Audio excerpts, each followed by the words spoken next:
So what I want to take you through today, guys, is organic social media, and just get really clear on what you can do and use what you're already doing when it comes to paid stuff and other sort of work that you've been doing, just so you can really maximize your social media, because organic reach is not dead, but it is tricky. So it's really important to know that. You'll see a lot of stuff around there telling you that it's dead, but it's not. It's just that it's tricky.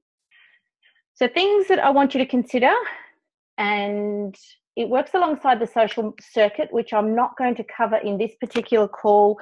I have a video on that for you already around what the social circuit is and how to maximize your videos and your blogs so that you can amplify and syndicate what you're doing. Because really what's that for is to get your 40 pieces of content from one blog. All right, so this will work with whatever you're doing right now. It's just a matter of putting a bit more strategy into the work. Part of this is I want to look at pillars or themes to assist you with what to talk about, because we have curated content, which is where you share other people's links. I'll cover that shortly.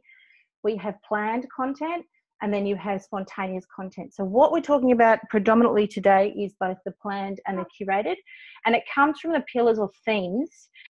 Okay, so we're also going to look on tips on how to write your post, so how to maximize what you're already doing.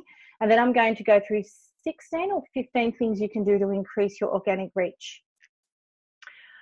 Main thing you must do is be consistent. Now, it's not just a matter of putting out a quote with a couple of sentences. You want to put in much more than that.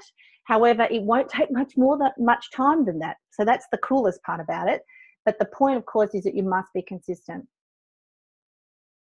Okay, so the 4 things you can post about is using live streaming and video. And for a lot of people, they don't want to do live streaming, which is where they sit in front of the camera and talk for at least 10, 15 minutes. But it's really important that you need to do that, including myself. So we want to look at live streaming and video, image and content, which a lot of people are already doing, and then a lighthearted or a story or a meme or something funny that's related to your market. Even if you have a serious market, you can still have something that's lighthearted or a story that goes through with what you're doing. So these are the 4 big things that you're going to put your themes into. And the 4th one, of course, is a soft sale post with a call to action. So this could be even just putting out something like a link to your blog, which has then got a link to sign up for your free thing. Now, with posting, they recommend that you post at least twice a day at a minimum. But depending on the size of your audience, it really should be like 4 to 5. Meaning a post in the morning, a post in the afternoon, a post in the evening, and a post at late evening.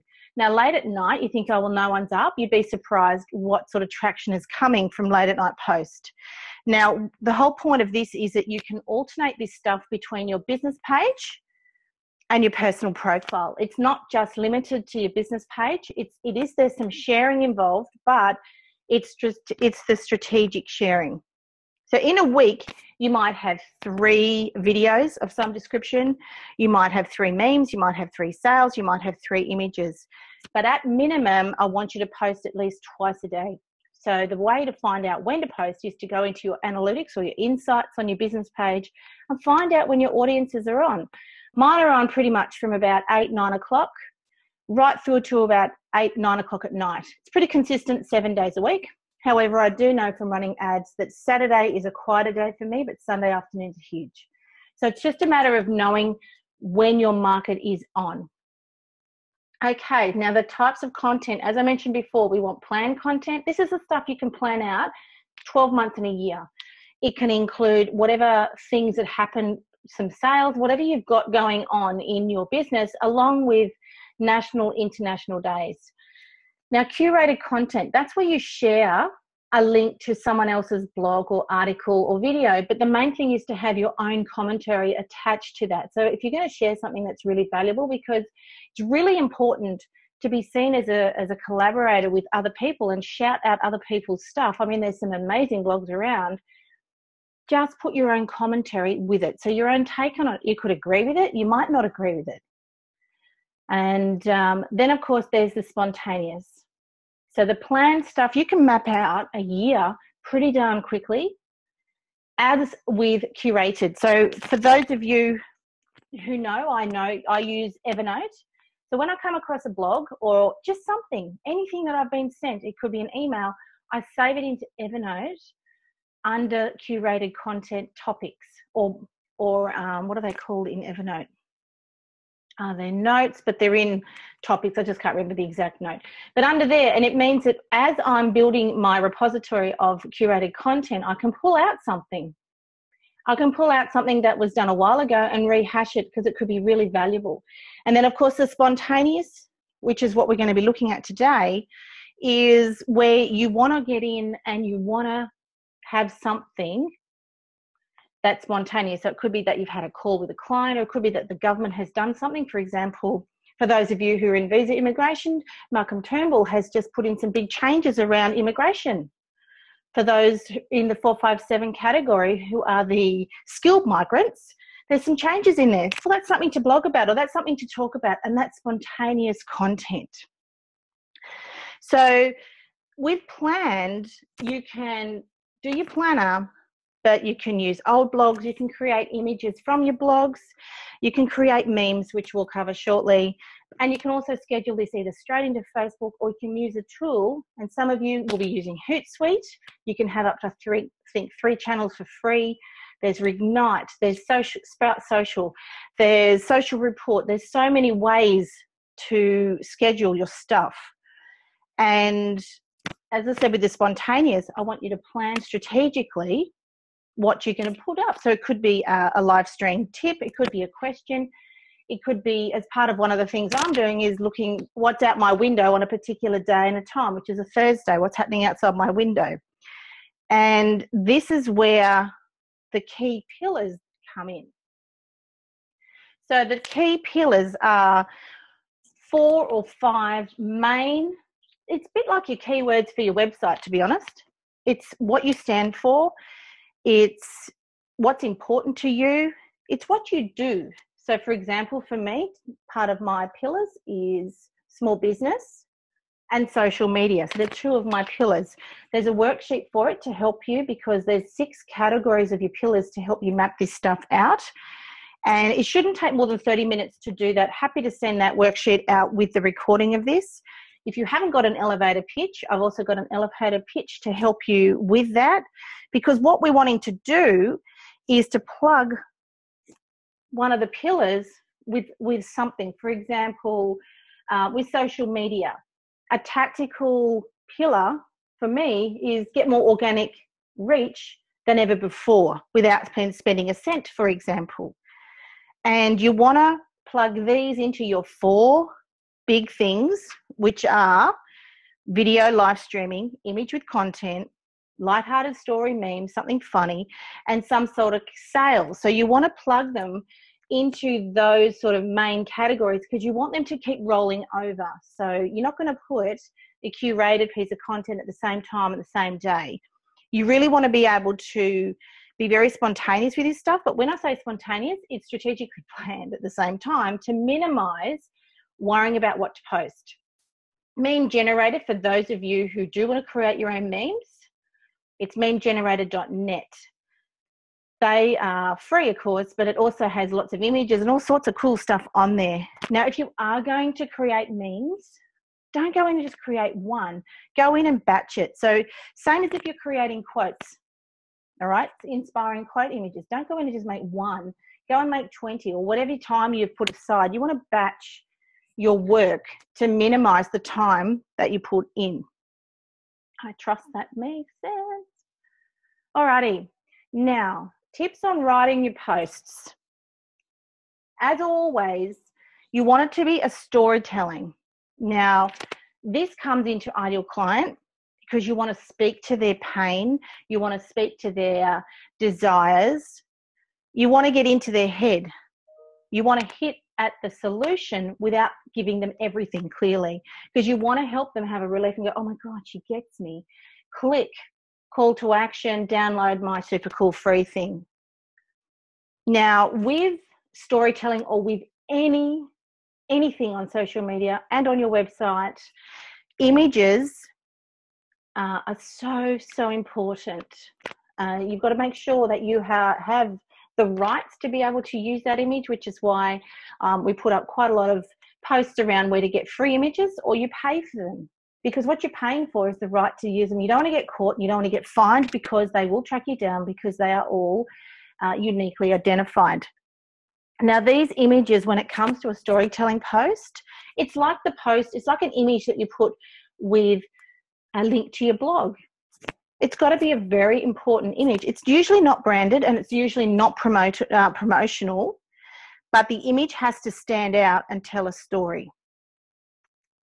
Now, when you are doing a storytelling post, and it's a really good one to put with your blog, is that you want to ask for a call to action. Now, it could be simply agree or disagree. Tell me what you think in the comments. So you're asking them to do something for you, just one thing. You want them to comment below. You want them to share their thoughts. Now, when you're speaking, like usually, for example, on my the Real Addiction Project, you can get some really interesting stuff in there around what people think about. I got quite a lot of personal messages from people who want to share their story. Now, it's really important to make sure that you do that through storytelling. Now, the other thing you can do, another thing is you can have a rant. So you can rant about a common enemy in your market, because what you're wanting to do is attract like-minded people, and it bonds the community together. And it could be you either agree with what's going on or you disagree. You can say, well, what do you hate? For example, what I hate in my market is low-end, fully automated programs when there's not a lot of, when you don't get anything from the person who created it. They just put it out there, they take their cash. Amy Porterfield, Michael Hyatt, the guys, they're wonderful at what they do, but it's one of those things. And the salesy stuff, that really is annoying to me as well. Now, list posts work really well, like 3 ways to such and such. 22 things to do before you wake up. Nah, just kidding. It could be the one thing you need to do before you wake up in the morning. Now, the other thing you can do, of course, is you can talk about a current affairs. Now, and a current affair, as long as it's applicable to your market. All right. So if it's nothing to do with your market, but it's something that your ideal client likes to read about, definitely share it. If you're a geographical located business, so if you are looking at a local area, it would absolutely be very important to share some local news, but have an opinion on it. So have an opinion. If you're a small business owner, have an opinion in that small business space. Get the local paper, see what's going on. You can also comment on a book or a movie that you're reading. And this is really cool. So if you go to the movie, what do you love about the movie? Like Paul and I have just finished watching Suits, as in the TV series. We've watched the whole series. I could comment on that, which I will. It's about the series. There's some really cool lessons in there, but there's also some things that I might not like. So it's really important to talk about the human element. Remember, this is social interaction. The other thing you can do is you can talk about your own personal stories or a customer story. This is not a place to emotionally vent how you feel. Like a lot of time you'll see people write a rant or a vent. This is not about a vent just to get it off your chest, but it has to have a purpose. It has to have a reason of what would be valuable to your ideal client. You could comment on a commercial or a Facebook ad you've seen. For example, you'll see me that I'll comment occasionally on ads that come up on my news feed. I just look at them and go, what the heck are they thinking? And well, they're doing the best they can for starters, but it could have a comment on that around what's going on, or it could be a TV show or something that's related to your market. You could also include a teaching point. So for those of you who've written books or who have been writing for a while, pull out a teaching point. Give the example, but without giving away, obviously, the whole shebang. The idea is not, yes, you give away your best stuff for free, but you're not giving away everything at one time. It could be a history. You could use this day 20 years ago. You'll see it in the newspapers. They'll say this day, they might say someone's birthday, but pull out something valuable that your market, for example, you know, women in business could be something that I can pull out in history, that something happened on this day, however many years ago. There's plenty of sites you can get this information. Please don't use Wikipedia. But please, if you're building this into your strategy, you can start doing the legwork well and truly before it's due, and you're going to batch this sort of stuff. All right. You could talk about overcoming adversity. Everyone is going through some sort of crap right now.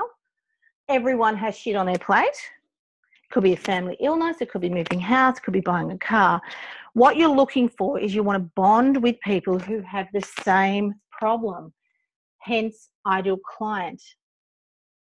Talk about adversity, but not something, if you're going to use an overcoming adversity, please do not share your story until you have the learning at the end and it's over.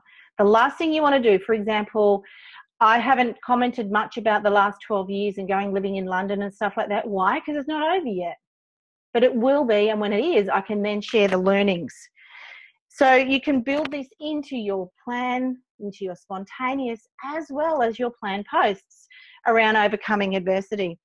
It could also be, what have we got the last one there? Where have you come from? Like, what's a really good one? Like, you were all something before you're doing what you're doing now. That's what makes you unique. So what did you do at school? What did you do at uni? What have you been doing for the past 10 years? For example, I can use, and you'll see me every now and again talk about running the New York Half Marathon. It's about embracing who you are and who you were and what you've done, because that's the skill sets that you have that no one else has. Nobody else has the skill sets that you have, and that's what makes you, you. You don't want to be dry and boring, so you don't want to be serious all the time. But it's more about being entertaining and funny. And this is actually one of the things that annoys me a little bit about social media, that you have to be positive and you have to be enthusiastic. But the reason for that is that positive, enthusiastic people attract positive, enthusiastic people. And for example, if you are from accounting, you think, well, that's really dry and boring. Well, it's actually not, because there's ways to capture attention, jazz it up, make it fun. What's some blunders? What's some funny things or some good things or some quirky things that your clients or yourself has done over the years? Because it's not all, it just can't be serious all the time, because you can have a funny story, but it has a real learning behind it. Okay, so let's get into the 15 things that you can do for free. Now, before I do that, I want you to understand that when you post, so make sure you're writing this stuff down. Once you've posted on your page, or on your personal profile, remembering we're going to share this stuff on your personal profile too, not every single post. Strategically, I'll get to that at the end.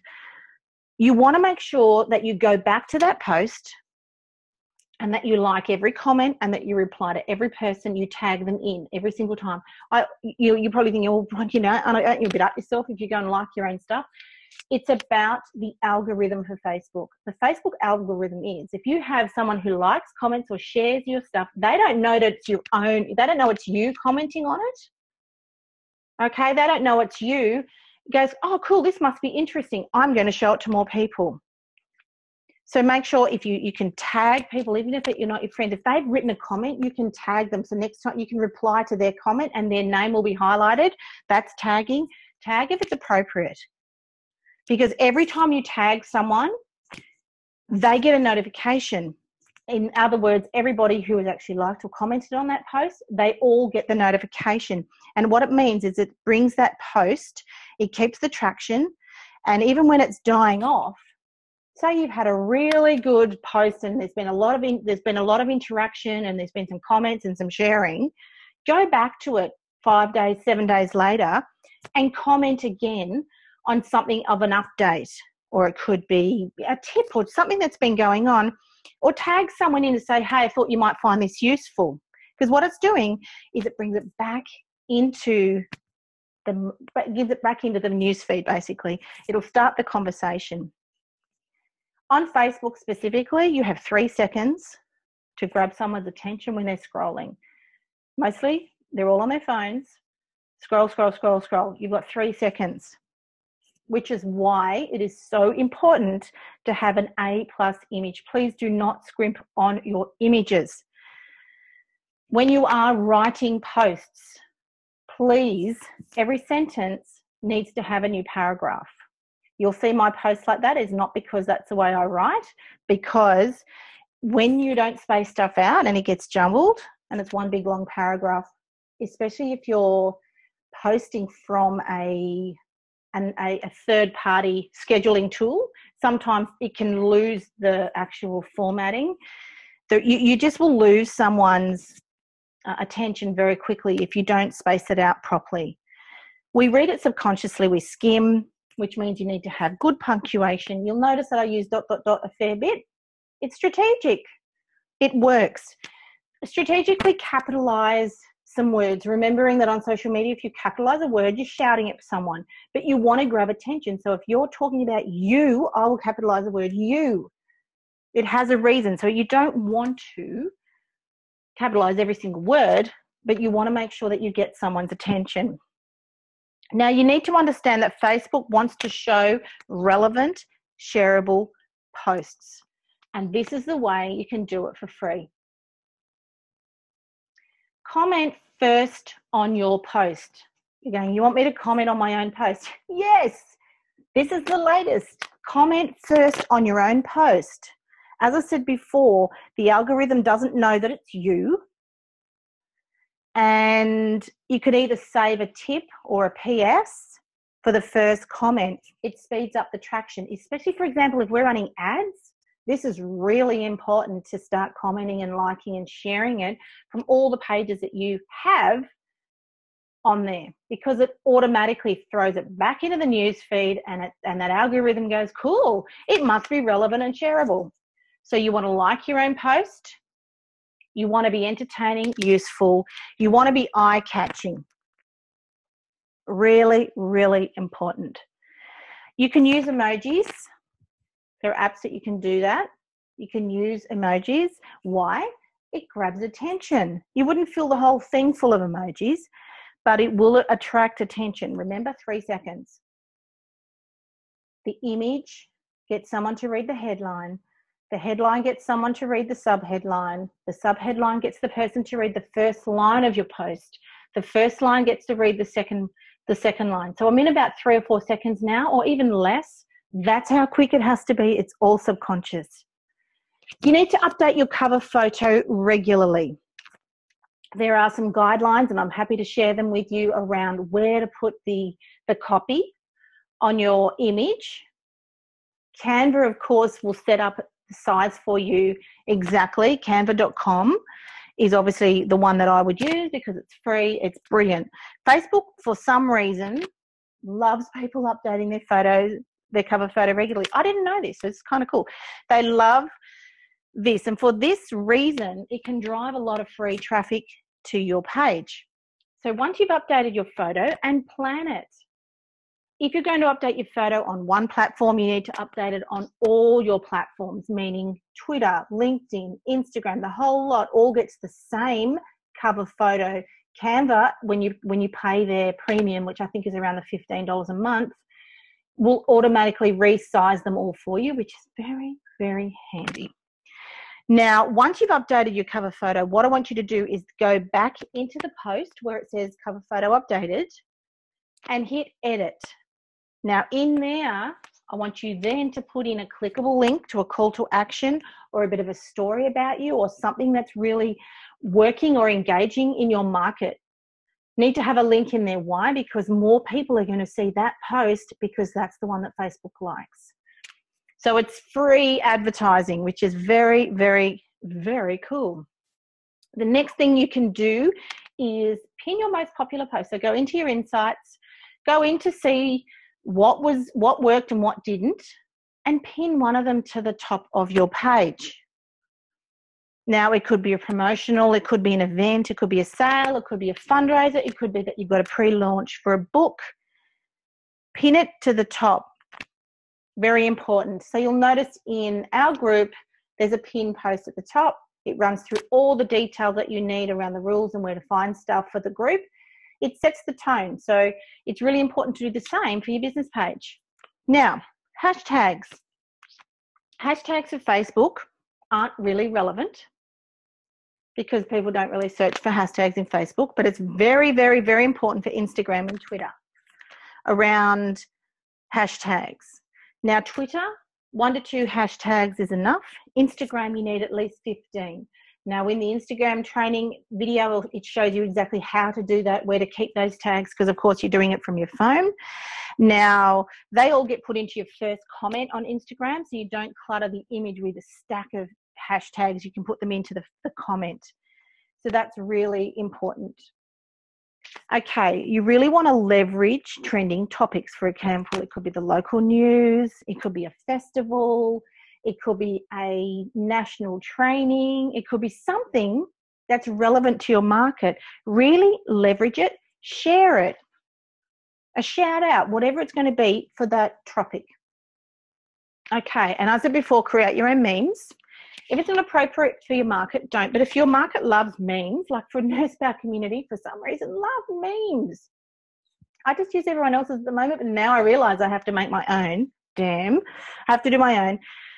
But with your meme, give them one thing to do. It could be tag a friend who loves cats. So it could be a meme about cats or whatever. That sounds crazy, but there are lots of markets which have nothing to do with what your solution is, but your ideal client loves them, which is cats or dogs or animals. Tag a friend who loves cats, tag someone who loves yoga, tag someone who loves chocolate ice cream, tag someone who snores. We know who that one is, don't we? What we're doing is we're telling someone to do something. For example, I did a post at the beginning of the year where I asked someone to use one word to describe what they wanted to achieve for 2017.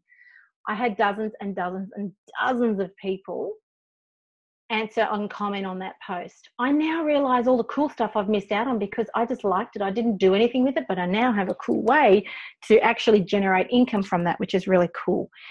Alrighty.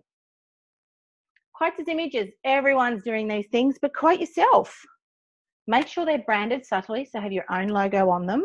Make sure that you're using your style of font, your style of colours, your style of whatever you've got in there. Make sure it sticks to your brand.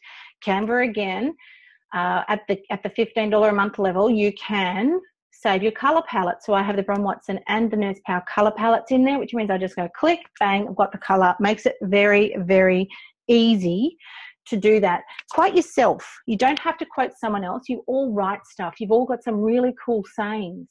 Write them down, but not just write them down and quote on them and just put the image out. Why do you love it? What does it mean? What's the purpose? How can somebody use that in their day? A year or two ago, I bought a URL called Get Quoted because I want people to, and I'll get there one day, I want to build a program around getting quoted, which means that people have to action their quote, which is kind of cool. Okay, interactive content, for example, play bars. You'll see a lot of times on Facebook, you'll see stacks and stacks of quizzes and you'll see people fill them in all the time. That's playbars.com. It works better for a bigger company, which character from the office suits you, and there's stacks away that you don't have a look on there. Some really cool quizzes you can use for your interactive content, which means you're wanting people to connect with you as human beings. This is the whole purpose of this social media. Now, the next thing is you want to incorporate your email list with your Facebook page. Now, what that means is as you send out your email, your weekly email or whatever you're sending out, link it to a post that's relevant to what you're talking about in that email. Link it to a video, link it to Twitter, and use it as a once-a-week email where you can actually go out and get people to join the conversation. They can see what's going on. And this sort of stuff is actually really cool to set up as autoresponders where you can put it in drip feed on top of what you're already sending out, where it comes to, it really brings people back from months ago to relevant Facebook content. As one thing that is really big is that there is too much content and not enough leveraging of that content out there, because people think they've got to create something new every single day. Well, they don't. That's the social circuit. And they don't, because of this very reason. We can reuse this and repurpose this content when you strategically keep it which is why we use a content planner. I use it in Excel, happy to share it with you. And you can repurpose that stuff. And if you're using a scheduling tool, which I highly recommend, you can just reshare it, which is very, very cool. All right. Invite people to your page.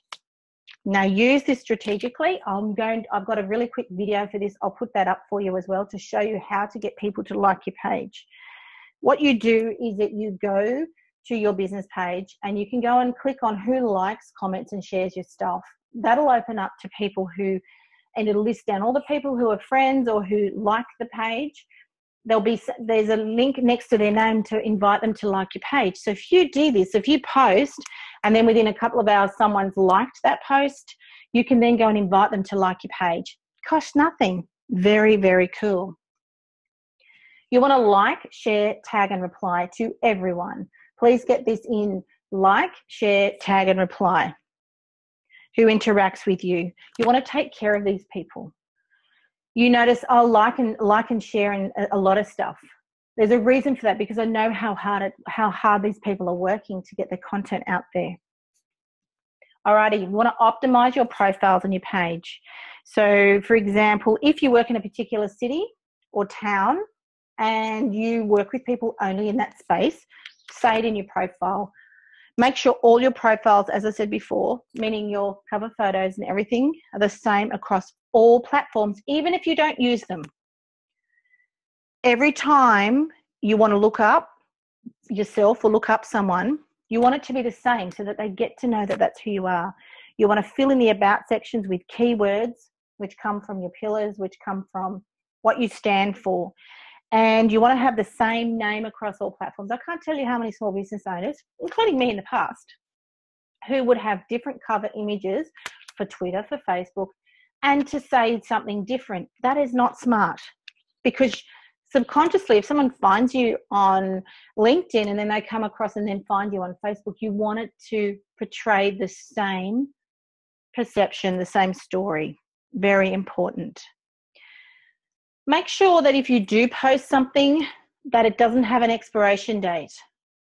Please don't say next Wednesday this offer finishes, because you can't reuse it again. You want to have it as evergreen content. Now, what that means is that it's something that can be rehashed and repurposed and reused. Same with blogs, same with everything you write. Please do not put dates on it, you know, because you are in it for the long haul. And social media content creation, curation, and spontaneous will take time. You're not going to get an ROI straight up. But if you are very consistent with doing this stuff, pretty darn cool, I can tell you. Okay, all right. As I said before, positive, enthusiastic people attract positive, enthusiastic people. Now, with spontaneous content, it goes over the top of your planned content. Even if your plan has just gone out, I have scheduled blogs up to a year in advance. It doesn't matter. Even if it goes out and 10 minutes later, I put something else on top. Please do not worry about that. It's all about getting it out there. Now, one thing I would like to start in the group is what we call the social media blitz. I want you to really leverage your posts. If you've got something that you really want to promote, I want you to go into the group and ask, say, social media blitz request. Give a link to the post. Then everyone else can go and like it, comment and share it and tag. If we all do that for each other, you'll be surprised at how quickly you can grow what you do, because people know people know people. When you blend content, when you have planned content blended with spontaneous, it means that if you've got that planned content, even if it's one post a day, you've got that peace of mind to know that something is being published, which is the consistency, the whole consistent minimum. The minimum would be great if it was 2, but even if it was 1. And whether we like it or not, video and live streaming is essential. And it's about the tip. You can now let people know in advance that you're going to be going to live stream, remembering the first 5 minutes you're going to be on there on your own before people see you. So you've got to be really comfortable talking to yourself, and you want to have a real purpose. what we've talked about here are the 4 big things, and then your pillars all come together, and that's your purses. Now, how do you use your personal profile and your business page? And of course, you want to be really wise with what you put on your what personal information you put out there. Remembering that you can share something on your personal page and only just send it to specific groups or to specific friends or close close friends, all that sort of stuff. Like, you'd never put on there where your kids go to school. But it doesn't mean you can't put a photo of the kids on their first day. Make sure they're sensible. Don't have the name of the school. There are some freaky people out there. But the reason why you want to combine your personal, and again, let's have a conversation around how you want to manage your personal, because personal is still a part of who you are, and it's your regular account, so it's your recipes, thoughts, but you want to share aspects about your work. And I'm not very good at this either, so this is a time to really embrace that, because you want to have a 3D picture of you, or even 4D. You want to have a full picture of who you are. Your business page, of course, make sure that the names you've got, even if you don't use Pinterest or whatever it is, or Insta, go and create an account and get the name so that they're all matching. One, it helps you with your Google. But you want it to have personality. So that's why, ours is called Bron Watson, because I'm the person. One, I'm the person, but we also have other things too, because it's the name of your business. It's nicer to interact with a personal name. So you can have a public figure. So even if your business is called, Laurieton PRD, doesn't mean you can't have a public figure page called whatever your name is, because people do prefer to deal with a person rather than a company, for example. But again, let's strategically work out how you want to use your personal profile. Okay, what else did I want to let you know?